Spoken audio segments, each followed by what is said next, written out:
वो देह में उसकी बुद्धि धरी हुई नहीं रहती है। जिसकी बुद्धि रूपी आत्मा, मन बुद्धि रूपी आत्मा देह में धरी हुई हो उसे कहेंगे देहधारी। और जिसकी मन बुद्धि रूपी आत्मा देह से उपराम हो जाए, परे हो जाए, उसको कहेंगे निराकारी आत्मा। तो शिव बाबा है निराकारी, सदैव निराकारी है, या कब निराकारी कब साकारी? वो तो सदैव निराकारी है, परंतु उस निराकार को साकार ब्रह्मा भी चाहिए। क्या? नहीं तो बोलेगा कैसे? प्रजापिता भी चाहिए। ब्रह्मा तो सूक्ष्म वतनवासी फरिश्ता भी बन जाता है, परंतु प्रजापिता फरिश्ता नहीं बन सकता। क्यों?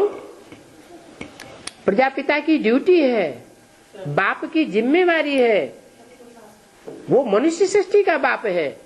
इस मनुष्य सृष्टि की आखिरी मनुष्य आत्मा भी जब तक निराकारी स्टेज धारण न करे, चाहे खुद के पुरुषार्थ से,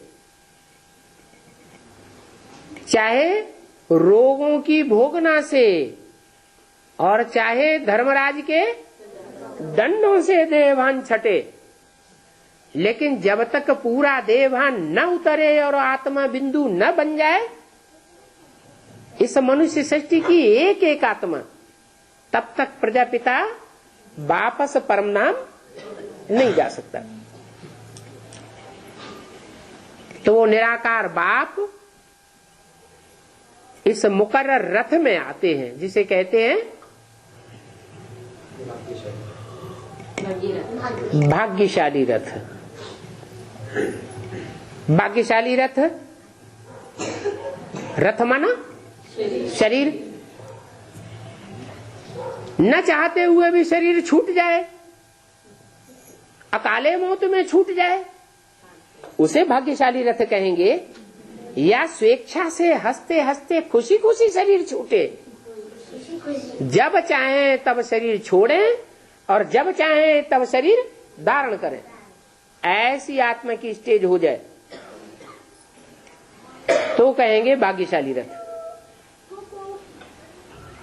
भाग्यशाली रथ जो होगा वो ऐसा भाग्यशाली होगा जिसको 5 तत्वों की मार पड़ ही नहीं सकती। प्रकृति जीत रथ होता है, उसका नाम ही पड़ता है कालों का काल महाकाल, जिसको कोई काल खा ही नहीं सकता। तो जिसको कोई काल खा नहीं सकता ऐसा कोई मनुष्य होता है दुनिया में? 5000 साल में, चलो 5000 साल की तो हिस्ट्री नहीं, 2500 साल की हिस्ट्री में कोई ऐसा मनुष्य देखा जिसको कोई काल ने न खाया हो?